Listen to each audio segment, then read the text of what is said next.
very happy to present before you Dr. Manjusha, who is my student, and she is the Associate Professor of Pediatric Oncology at RCC Trivandrum. And she's well known as a sincere doctor and is very, all these patients are telling high of her. And we want to hear the practical aspects of symptoms and signs of brain tumor so that the pediatrician should not miss a diagnosis of brain tumor. The early diagnosis of which is very important because early diagnosis will improve the outcome of treatment also. With these words, I invite as a moderator as well as also as IAP member of Trivandrum. On behalf of IAP Trivandrum also, I invite Dr. Manjusha also, and I welcome all the persons who have gathered here. Dr. Purushothaman sir, Rajagopalan sir, all senior members are here. So we can hear from Manjusha. Without losing much time, we'll be starting the program. Okay, welcome Manjusha, you can start. Thank you, madam, for those kind words. I invite Dr. Jose to say a few words regarding the Tuesday meetings. I have seen his name just now. Dr. Jose, please. Travel gain academic program epilepsy activities at Rwanda branch. Rwanda is doing a wonderful activities, and I wish all the best program because I am traveling. Sometimes the range may be not there, so I wish all the best for program. Thank you. Thank you, Dr. Jose. In words, thank you all for patiently waiting. Slides I can move or you will move? I'll turn. Yeah. So today I'll be talking about pediatric brain tumors, how a pediatrician can diagnose. It's a very important topic, and thanks for the IAP Trivandrum for thinking out this topic. So first of all, why should a pediatrician know about brain tumors? As we all know, diagnosis of a suspected brain tumor is a shock to the family. It's a very difficult to message since the pediatricians are the primary contact persons. Even the suspicion of a brain tumor, we have to convey to our parents, to the parents of the child. So if we are confident enough, we'll be able to tell it in a better way.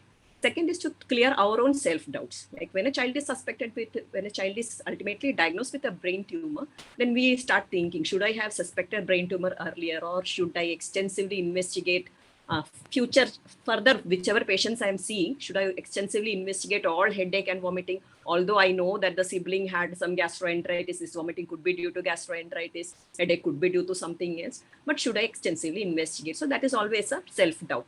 Then it's always good to have a basic idea regarding brain tumors, their treatment and prognosis.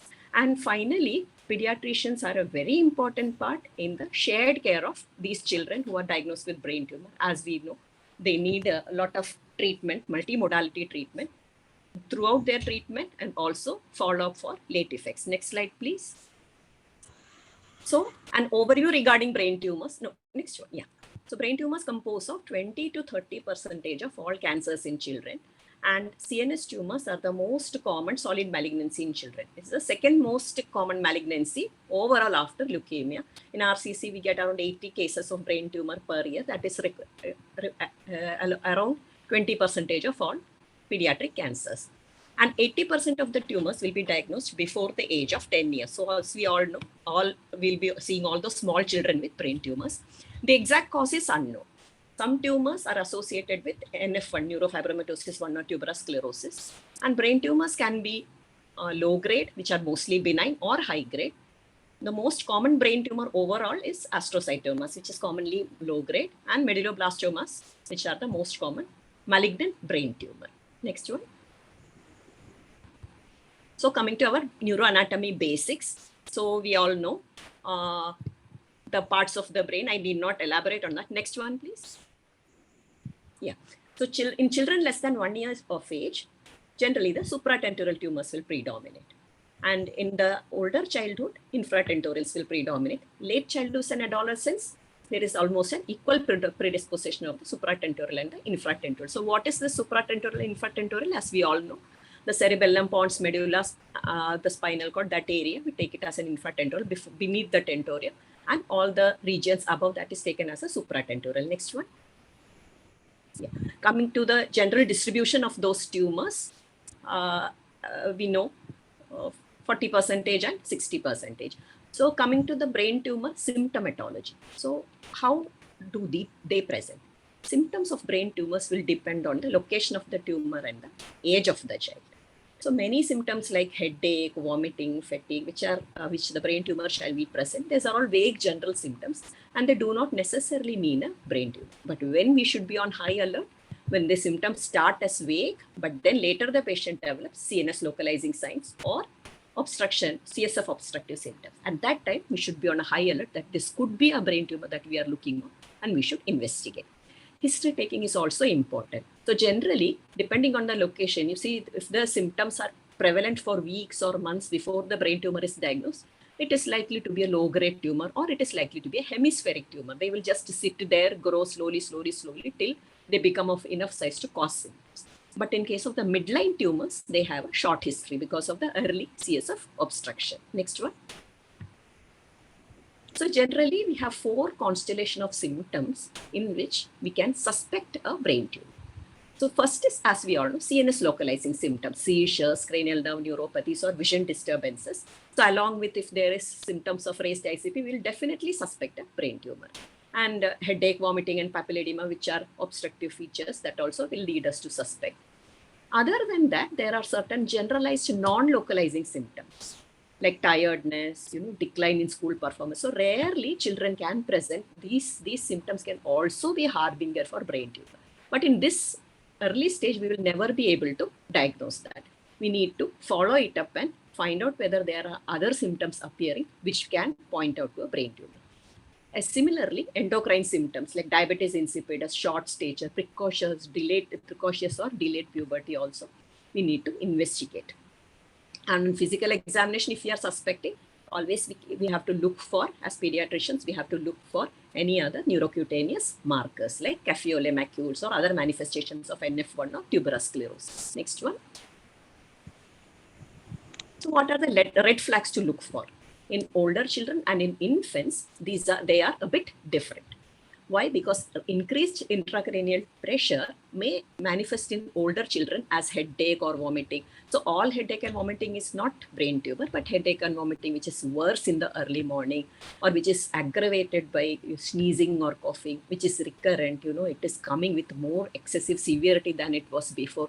So all that will point out to the raised ICP. The same raised intracranial pressure before the closure of the fontanelles, especially in infants around 12 to 18 months of age, it will present like with increasing head size or bulging. They won't present with headache and vomiting, but they will present with increasing head size, bulging fontanelles, setting sun sign, or spreading of sutures like that.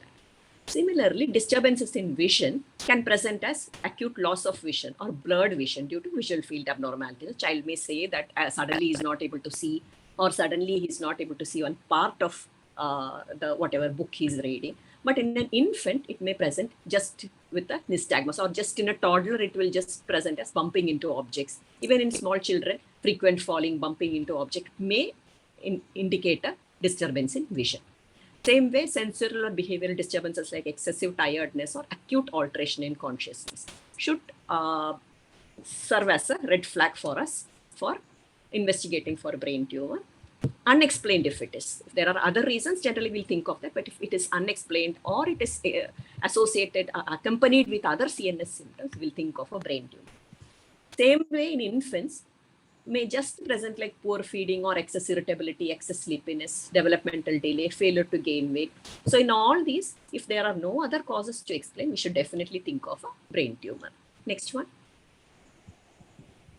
So localizing symptoms, it is just a matching game, the localizing symptom, like which location the tumor is. For example, if the tumor is in the brainstem or pons, the patient may present with new onset cranial nerve palsies, squint, deviation of angle of mouth, difficulty in swallowing or drooling. Okay. And if it is in the cerebral hemisphere, as we all know, patient may present with seizures or motor weakness, monoparesis or hemiparesis. A cerebellar tumor will present with ataxia, slurring of speech or walking imbalance. Pineal or suprasellar tumors may present with endocrine changes. On optic pathway, tumors will present with visual disturbance. So it is just like a matching game, whichever is the symptom, we can just localize the tumor to that site. Next one. So now I shall discuss a few tumors with a few clinical scenarios to make the pediatricians understand how to investigate or when to investigate. This first scenario is of a 5-year-old child with no known family history who has presented with complaints of headaches in 7 to 8 months. Gone to multiple doctors, got some symptomatic relief, but then still headache is persisting. And recently, since the last 1 month, the child has developed some imbalance on walking. And since the past 4 days, there is parents has noticed that there is a squint and the child is vomiting. So, and we are examining the child, the physical and neurological examination is absolutely normal. So should I, this will prompt us, should I think of a brain tumor in all children with headache? So the answer is that headache is a common complaint in this age group. The child may have a normal physical signs on examination, the blood test may be normal, and sometimes parents may themselves attribute it to this disinterest in going to school, etc. So what we have to do is we have to look for the red flags. Red flags are headache that which may signify an organic cause. For example, words in the early morning with the neck tilt or head tilt or squint, which is generally due to the raised ICP, with gait disturbances, that is any cerebellar symptoms are there. So we know that there's a tumor sitting there which is causing all these issues, or with alteration in consciousness. So this child actually with this history will need the imaging. So next one please. So this is the MRI of that child. As we all see, we are seeing the tumor occupying the posterior fossa with the perilesional edema, and enhancing tumor with the dilated ventricles also we can see. So this is posterior fossa tumor with hydrocephalus. Next one.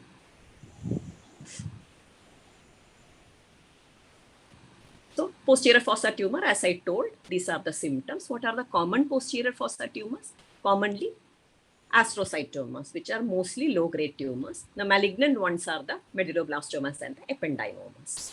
And in the infants and smaller children, we have another category of tumors, very aggressive tumors called the atypical teratoid rhabdoid tumors. So these are the common posterior fossa tumors that we see. Next one.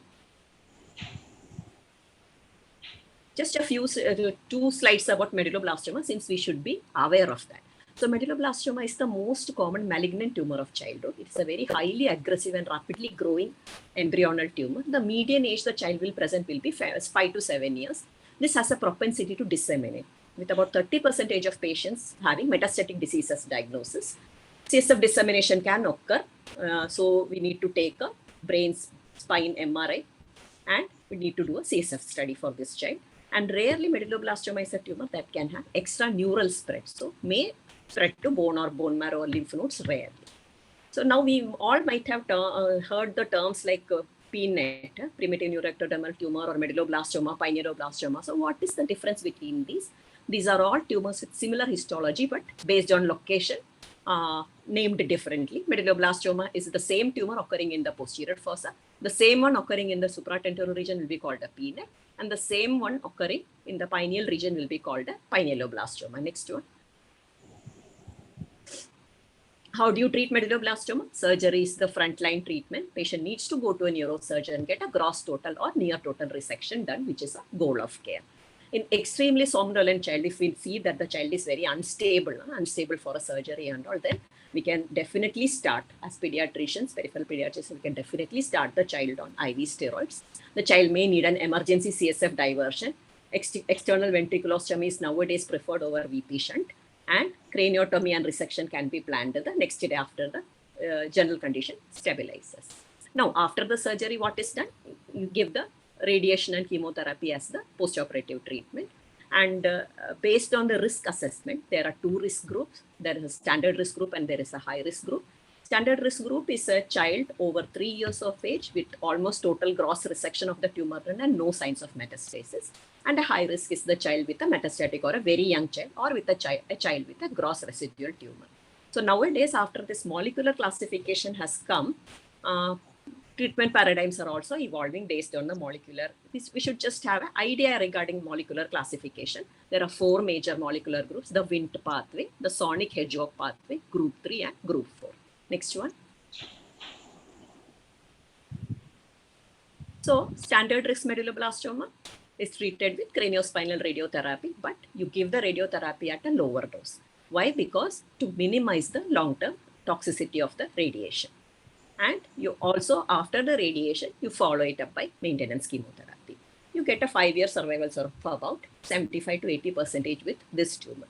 So this is the take-home message that we have to take medulloblastoma, infant more than a child more than 3 years with a tumor completely removed and non-metastatic with multimodality treatment has a chance of surviving, 75 to 80% chance of survival. High-risk medulloblastoma, full-dose craniospinal radiotherapy plus boost to the posterior fossa followed by maintenance chemotherapy. You can expect a survivals of 50 to 70%. But the infants, they do worse because the brain is very immature, won't tolerate that much of radiotherapy. So we will try to delay the radiotherapy. Typically, we will bridge with the chemotherapy and delay the radiotherapy. Many infants will relapse before that. So they do worse than the older children. Next one. What about ependymomas? Just a few words. They also occur in the posterior fossa, may have a leptomeningeal split just like the medulloblastoma. In case of ependymoma also, maximal surgical resection is found to impact the better outcome, and postoperatively they are treated with radiotherapy. One difference from medulloblastoma is that here the role of chemotherapy is uncertain. But typically in a less than 1 to 2 year old children, we use the chemotherapy to delay the radiation, and overall survivals are also very good. One more difference from medulloblastoma is that late relapses are common. Next one.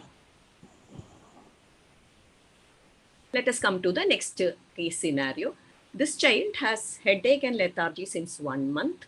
So again, went to multiple doctors, got some symptomatic relief, but now developed as difficulty in swallowing, 10 days duration, and left upper limb weakness of 1 week duration. On examination, the child was irritable. There was a left lateral rectus palsy and left upper lip monoparesis. So on clinical examination only, we know this is a CNS localizing thing. So we are sure that there is an intracranial space occupying lesion. And we did an MRI. The MRI showed, as we can see, an expansile lesion of the pons, intrinsic lesion of the pons. So this is a diffuse intrinsic pontine glioma. Next one.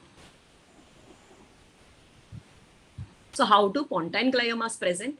Most often they will have a short duration of symptoms, 1 to 2 months of the classical triad of presentation, that is cranial nerve symptoms, squint, double vision or swallowing dysfunction, accompanied by long tract signs like clonus, motor deficit, hypertonia, hyperreflexia, and cerebellar signs, ataxia, slurring of speech. Features of increased intracranial pressure is less common. Patient will present because of the cranial nerve symptoms and the long tract signs. Classical age is 5 to 7 years old. Because of the eloquent location of the tumor, resection is not possible. Maximum you can do is a biopsy, and if a biopsy is performed, more than 80% the children have a histone mutation. So radiotherapy is the only known beneficial therapy. There is no benefit of chemotherapy, but it's a very bad disease. The mean survival is about 10 to 12 months. So we have seen children who come from afar and they go into a coma and they are ventilated in pediatrics, and then people are asking whether we can irradiate fast and then save the child. So even if focal radiotherapy is given, the median survival is only 10 to 12 months. So it's a very bad disease. This is for all the pediatricians to know. It's a disease with a very bad prognosis, even with treatment. Next one. So next case is an 8-year-old boy who was evaluated for precocious puberty. So MRI has shown an intensely enhancing lesion in the pineal region. This is a germ cell tumor. Next one. CNS germ cell tumors. So how do they present? The symptoms will depend on where the germ cell tumor is, either whether it is supracellular location or the pineal location. The tumors in the supracellular location will present with all these endocrinopathies, diabetes insipidus or child may present with a short stature or delayed or precocious puberty, or there will be loss of peripheral vision because of the chiasmatic involvement. On the other hand, pineal tumors will present with obstructive hydrocephalus. So they will present earlier. They will present with signs of increased intracranial pressure. 25 to 50% of patients will present with ophthalmologic abnormalities. Ataxia, seizures, behavioral changes in 25% of patients. But a very classic syndrome called the Perinaut syndrome, which we have all studied in our pediatrics, a cluster of abnormalities of eye movement and pupil dysfunction. So upward gaze palsy, plus pseudo Argyll-Robertson pupil and convergent retraction nystagmus. So this will be present in 75% of cases with the pineal tumors. If a child is presenting with this Farinot syndrome, we have to suspect a pineal tumor. Next one. So this is an appearance of teratoma. It is also another germ cell tumor, but it has variable enhancement and numerosis. It is benign and surgery itself is curative. Next one.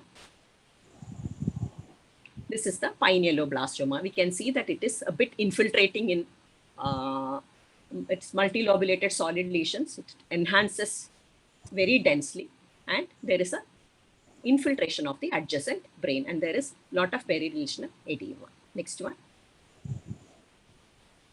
So how do you manage that? You take the serum and CSF tumor markers at the diagnosis. Germ cell tumors, there are two major categories. Germinoma, which is a non-secreting tumor. So here serum or CSF AFP beta HCG is not much elevated.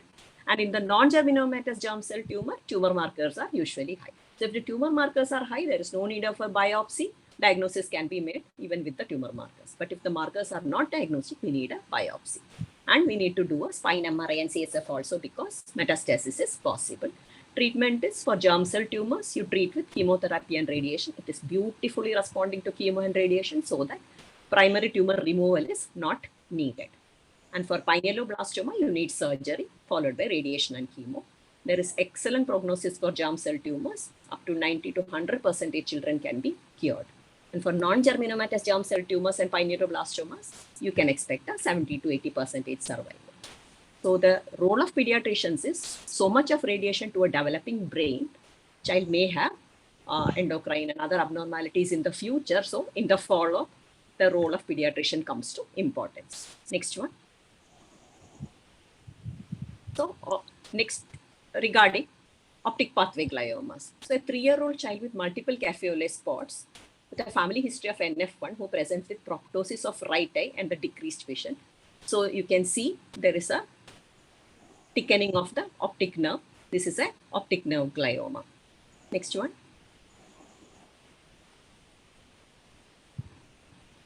There is NF1 children are at increased risk of low-grade gliomas all along the optic tract. So they may develop optic tumors, they may develop bilateral optic tumors, chiasmatic tumors, hypothalamic. The tumor may extend to hypothalamus, pituitary, or even up to the optic radiation. So it is so common. So because optic pathway glioma is one of the diagnostic criteria of the NF1. So how do they present? The tumors which are involved with the optic nerve, whether unilateral or bilateral, child may have visual symptoms. So may have decreased vision or the eye may protrude out. Tumors of the optic chiasma and hypothalamus will present with endocrine disturbance. So if classical imaging is classically conducive to optic pathway glioma, there is no need for a biopsy. And often these tumors are asymptomatic and indolent. So actually treatment is also not required. Treatment is initiated only if there is a symptoms in the form of visual acuity decline or other neurological symptoms. And usually we avoid radiotherapy in NF1. Surgery is not possible because of the location. So chemotherapy is the first line in these children. And because they have a risk of secondary malignancy and cerebral vascular complications, we avoid the radiotherapy. Next one. What about in non-NF1 patients? Non-NF1 patients also can develop low-grade gliomas. Pilocytic astrocytoma is the most common low-grade glioma. Can occur anywhere in the brain or spinal cord. And as we know, SEGA is associated with tuberous sclerosis. So what do you do? A child with astrocytoma, if possible, gross total resection should be attempted. And if gross total resection is achieved, the tumor is removed completely, then observation alone and surveillance imaging is typically management of choice. But if there is a small residual disease or you are not able to resect the tumor because of the location, then you give chemotherapy to stabilize the disease, especially in the younger children, where you would like to avoid the radiation due to the risk of the late effects. Next one. So this is the final case scenario. This is another unusual presentation, diencephalic syndrome. So this 2-year-old female is presenting with 4 months of failure to thrive. Lot of investigations has been done.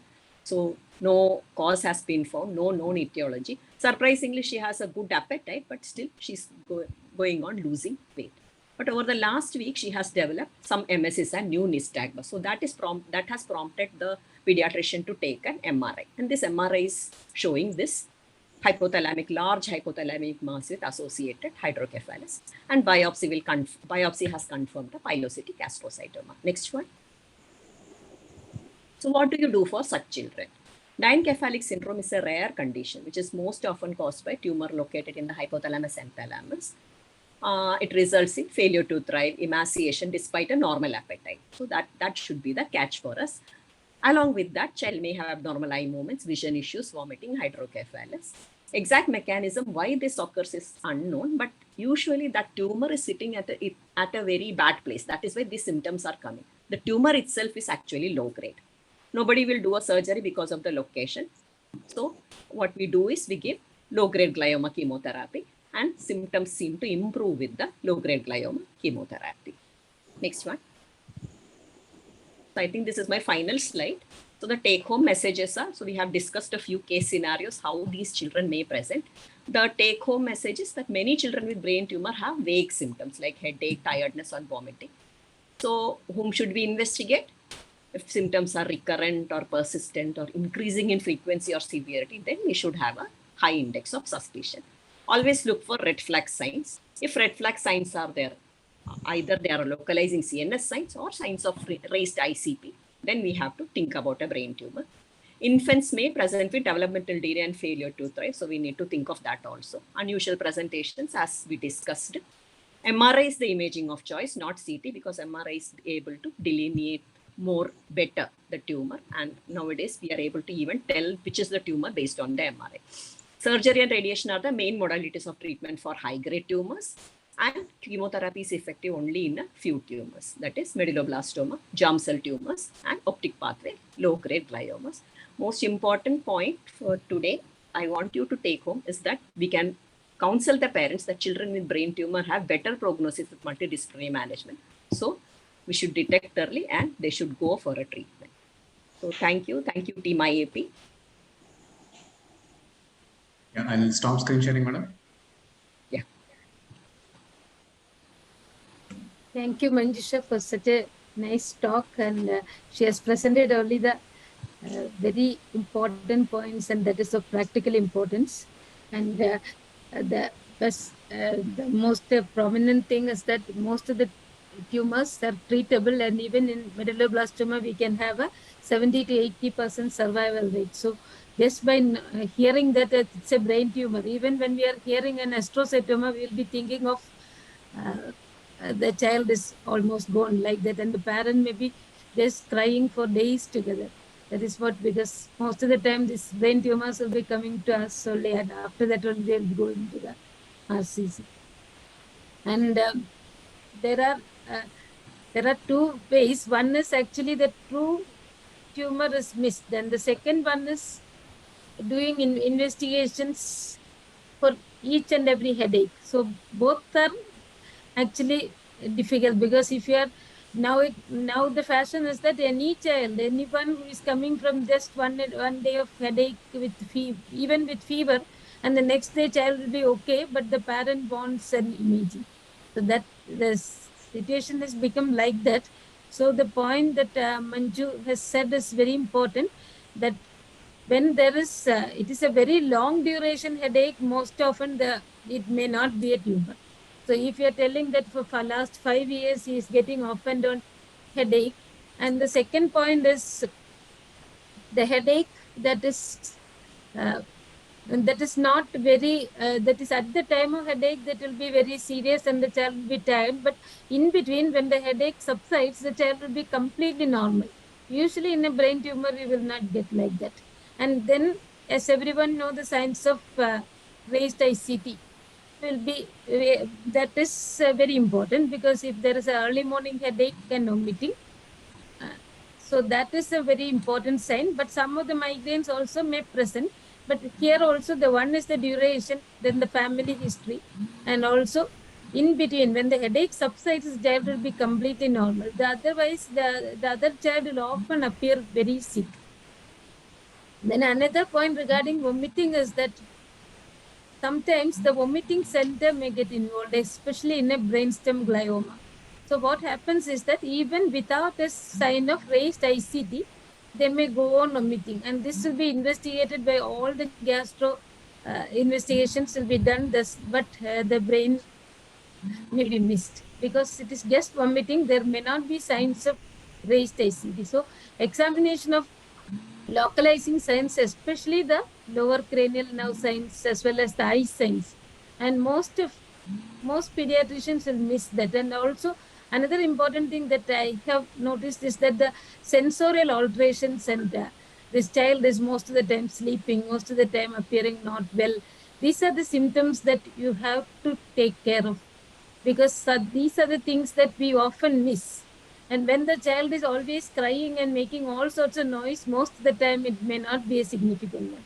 But when the child is very tired and irritable and sleeps most of the time, does not even move the limbs, move the head, because the headache will be more. If the child coughs, the headache will be more. That are all very significant signs. So these are the important things that I have to say. There are few questions are there. One is regarding the role of robotic surgery in brainstem glioma. Robotic surgery in brainstem glioma. In In pediatrics. in pediatrics. In pediatrics. So whatever I am sorry. Everything together. You can tell in adult Yeah, also sure, we are sure, interested sure. actually. Yes. So I think I need to study regarding evidence for that. Generally, in brainstem glioma is occurring at a very eloquent location, so nobody will try to disturb that area. But exactly the role of robotic surgery, I think I need to refer, madam. I'm not able to tell now. Role of tumor markers and any screening tests done, as I mentioned, tumor markers in case of CNS germ cell tumors, serum and CSF alpha fetoprotein and beta HCG. If you get a positive value, then you know that it is a secreting germ cell tumor. So you don't need any biopsy or anything. You can straight away start the patient on chemotherapy and radiotherapy. But if it is not elevated, at that time, we have to think of an alternative diagnosis and we have to go for a biopsy. Then is vomiting in raised ICT always projectile? Is nausea seen in raised ICT? I think madam will be better equipped to tell that. That is what I was telling before, that vomiting of raised ICT usually is described as projectile and without nausea. But as I have mentioned, in the fourth ventricle or the medullary region, there is an area called area postrema, which is associated with that is the vomiting center. We might have learned before. So whenever there is that area is irritated, you will get vomiting, which doesn't have these diurnal variations. And also whenever child takes food, also there will be vomiting. I have seen a child who was having this symptom for about 1 year or so, and the child has actually lost about 12 kg of weight. And maybe recently the child has become a little ataxic, and there was a sixth nerve palsy and all later on. So in the initial period of these symptoms, in brainstem gliomas, we have seen like that. So even so vomiting area is there in the brain, which can present without the symptoms of other raised ICT. Another point regarding raised ICT is, most of us will know that it is in the infratentorial location that the symptoms of raised ICT will get it, because the area is very less, so that it will obstruct the CSF pathway. So infratentorial location is most important.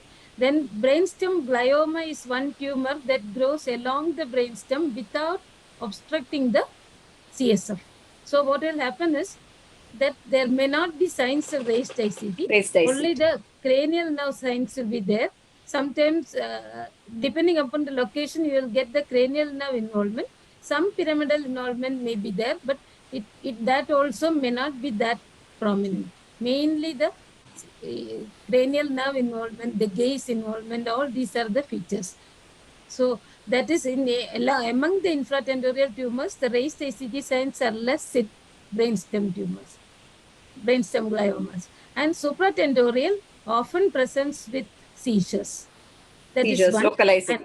And depending upon the position, it can be motor weakness, it can be some sensory impairment, or sometimes a behavioral change when it is a frontal lobe tumor, sometimes visual impairment, or difficulty to identify things. So depending upon which lobe or which position is Lobes. affected, the symptoms will occur. So supratentorial tumors are more common in adolescents and older adults. And older children. So, but rarely we will get like that. Then I have sometimes found the crackpot sign also important, because sometimes the head appears a little bigger and other features may not be there, but crackpot sign, if you are able to identify, it is a useful sign. So next one is, I think, MRI or CT, which is preferred? Definitely. For brain tumors, MRI is preferred. So it is better for the delineation of the tumor. Then now we have so much of functional MRI also, MRI, MR spectroscopy, the diffusion, ADC mapping. So we can tell the cellularity of the tumor, the blood flow, exactly the blood flow to the tumor, and we can even tell the grade of the tumor based on that. So definitely Yes. MRI is preferred, and if possible, MRI brain with spine is preferred. Okay. So for identifying, actually CT is nowadays everywhere, MRI is available. So why should we subject a child to a radiation? That is very important. Second is the characters are, most of the features are not seen also. But if we want to just rule out a tumor, then an MRI screening can be done with almost the same cost as that of a CT. And you can rule out a tumor. Then the parent is so much coming behind you, like, I want to do a MRI or imaging. Rather than going for a CT, better to go for a MRI screening, which will be done in 20 or 25 minutes. A very minimal time only this. So ask for an MRI screening. You can do that for the screening of MRI as for brain or spine, whichever is important. And the neurocutaneous markers are also, as she has said, is very important, because often we may not see the We may not. this café spot. Or sometimes we'll be seeing the Need to check glioma the first, parents and then also. only we'll be seeing the this one café Need to check. spots. Need to check the First, parents also. child will be coming with the tube, this MRI, and then when examining, we will see this one. And but the important thing is that the gliomas in NF1 are relatively benign compared to other conditions. That is what I think. Yes. Then I think two more questions there for me. Is tissue diagnosis a must for treatment? Yes. Unless tumor markers are elevated, tissue diagnosis is a must for treatment for all brain tumors. But in case of brainstem glioma, as I told earlier, nobody will dare venture. Nowadays, as there is a question about the robotic surgery, but I told I'm not sure about that. But the stereotactic biopsy nowadays, guided biopsy is being taken, so that we know that what is the histology, whether the tumor is high grade or low grade. Generally, we do this to know whether the tumor is going to respond to chemotherapy. So if possible, excise the tumor, get the histopathology and treat based on that. If not possible, then we resort to biopsy. And then next one question is, how about the quality of life in the long-term survivors? So that all depends on which age the child was treated and how much radiation the child got. So this is a very pretty high radiation in diagnosis like medulloblastoma or in germ cell tumors, where you have to irradiate the whole craniospinal axis because it is going to disseminate there. So you have to irradiate the whole craniospinal axis. So the radiation to the brain as well as the radiation to the spine, depending on which age the child got, there are going to be sequelae. So mostly what we see is neuroendocrine and neurocognitive sequelae. So children will present with short stature. We have seen children presenting with hypothyroidism. We are recommending an endocrine checkup for all the children who have completed treatment for brain tumor. So Yes. that, and yeah, I think. And can you tell about the radiation side effects that you see later on, like a Later child on. was? Yes, madam. This is all the long term life is affected by that long term side effects of the radiation itself. So, child may have short stature, hypopituitarism, delayed puberty, and the learning disabilities, low IQ. Their IQs may be very less than compared to the peers, and they also have a lot of psychosocial problems. They're not able to adjust to the peers. They won't be going to school. They won't be mixing with other children. So a lot of problems in getting employment, lot of issues are there, fertility issues are there. So all these are occurring. Plus there is a very dreaded side effect of radiation is the second malignancy. So years after treatment, 20 to 30 years after treatment, the child may present with the second malignancy. So for that only, our involvement in following up these children, because after the oncologist finish the treatment, the child will be going back to the pediatrician for the continued follow-up. So we should be alert regarding all this. We should be checking for all these sequelae. Okay, Purushothaman sir. Thank you, Dr. Manjusha. I was interested about the shared care. I have heard about this thing almost 1.5 years back when there was an RCC webinar where Dr. Priya, Dr. Guru Prasad and all were there. And hereafter, I feel IAP team should be highlighting this issue, because with the super speciality in all these areas are going forward, there's a tendency for the pediatricians to be just referring people. Actually, this should change. There should be from the tertiary level care from the MCC, the tertiary group and the RCC and all. Every district, there should be role for the pediatricians. The role for the pediatrician for the detection aspect and the last part of the follow-up. So what should be highlighted is not the malignancy symptoms and signs. Even during treatment, sir. Yeah, not only that, they even during treatment. Detect early when the things are not clear.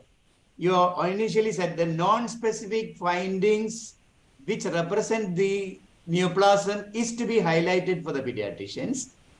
Example, the short stature part, the endocrinological part, because nobody will be suspecting this possibility of a neurological problem, and the pediatrician, unless they are aware, the reference will be late. So the precocious puberty situation, the short stature situation, the bumping and falling situation, those are those areas where the pediatrician's territory, in fact, is the neurological. Then unless they are aware, the awareness is created, it will be late referral and missing. So that is the part to be highlighted to the pediatrician by the experts in the RCC. The second part, the shared care, is the follow-up part. Is a lot of survivors and the need for the follow-up for the secondary malignancy and the other complications, the germinoma situations and all. So that should be the role of the super specialties and the experts at the highest level. IAP, and you should be doing that with this aspect. The pediatrician's role is still there for the complete holistic care of the malignancies, not only neurological. Just the one point about the malignancies, which you said the rarest of the situations in 90s, there was the diencephalic syndrome child presented at 1.5 years with the asthenia, not gaining weight. And there was one finding which at that time MRI was a rarity, that the seesaw nystagmus, the one eye will be up and the one eye will be down. And that is very, very interesting. The asthenia unexplained in spite of good food and this sort of an eye movement that made the whole diagnosis, even otherwise it's almost clinching. Then one of the things which I think Manjusha missed is the elastic seizures. Correct. It's such a very, very important thing. Sometimes we may miss it. So that is another thing. And another thing is, the overall the talk is more on the neurological part. There are otherwise also non-neurological problems presenting with the neurological symptoms and you're considering this a neurological tumors. One of the classical one is the dancing eye, dancing feet syndrome of this neuroblastoma. Malignancy somewhere I'll send you again. Malignancy. So that's also another interesting thing. The two things as Dr. Kalpana made out, there's an over-investigation and overthinking and anxiety on the part of the parents to consider malignancies and over-investigating. The other way around is also important. We should be, the red flag signs should be detected early. Now, this is the last point about the brainstem, glioma and all, less accessible surgery. Maybe in the coming decades, maybe change with a targeted therapy like immunotherapy and the chemotherapy and all going, because structurally it's not possible to, whatever robotic surgery or anything, tampering is not possible. It should be just like missile going and clearing that without hurting the other part. So maybe in the coming decade, that's going to make a lot more of change rather than this thing. The chemotherapy benefit, the unwanted things are out, targeted therapies that may come and change the scenario of this brainstem, glioma and all. Right. Thank Even you. now, so many Targeted therapies are, therapies. targeted therapies, molecular for so many tumors are there. It's coming. It's a very upcoming.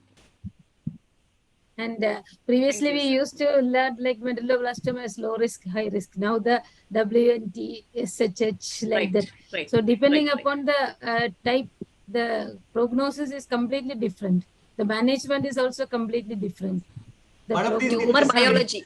One of Tumor the investigations which may come in the next decade is the markers. Why just one sample you can get the evidence.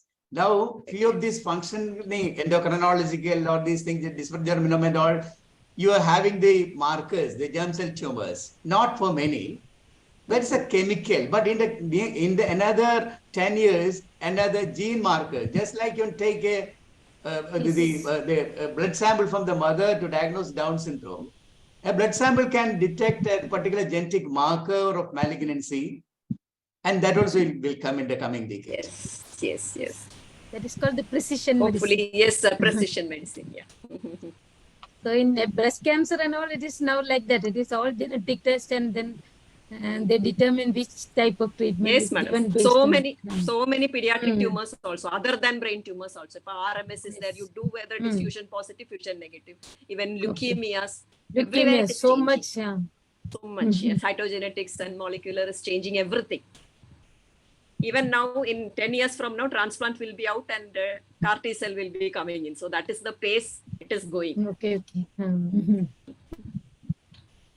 So thank you for the very nice discussion also, madam. Thank you. Thank you, Manjusha, for being with us for all this time, and in spite of the heaters, you'll be able to complete it. And thank you all the audience for waiting this much time. And we, in the name of IAP, I thank everyone. And Rukmini, please say something. Thank you, Dr. Kalpana, for chairing and giving this much input. And I want to specially thank Dr. Manjusha, not only for this excellent talk. I should underline the word excellent talk, but also for the 2 consecutive years, she is preparing a PPT for us for a Cancer Day. Preparing a PPT is also a tiresome and time-consuming job. She has done that. So a big applause for Dr. Manjusha for supporting us with the PPTs. And I thank all the participants also. Even though there was some problem in logging in, that's why I came a little late. Now I hand over to Dr. Benno for vote of thanks. Thank you, Rukmini madam. On behalf of IAP Tirundaram, I would like to extend my sincere thanks to our lovely speaker, Manjusha madam. Madam is the Associate Professor in Pediatric Oncology, RCC Trivandrum. And as Rukmini madam had rightly said, it was a very crisp and a very brief presentation. And all our concepts and all our doubts were being cleared wonderfully by ma'am's presentation. And a special thanks to madam for helping us to prepare with the PPT. behalf of IP Tirunelveli. And next, I would like to thank our very own Kalpana Madam, who was chairing the session. Madam is Senior Consultant in Pediatric Neurology, KIMS at Trivandrum. And thank you, Madam, for giving us good, valuable inputs. And next, I would like to thank Purushothaman sir for giving us good suggestions and highlighting key points about what pediatricians has to do. As sir rightfully said that all of us as pediatricians, practicing pediatricians, we should try to make the diagnosis and not just refer, but try to analyze what is actually in front of us, what has to be done, what basic things has to be done, and only then refer to a super specialist. And last but definitely not the least, I would like to thank all the audience, in spite of the technical issues we had. All of them were waiting patiently and had contributed with good questions, and also thank them for their patient listening. Thank you all once again. Over to Rukmani, madam. Madam, shall we wind up? Yeah, I think we'll wind up for today. Okay, thank you. Thank you, sir. Bye. Thank you.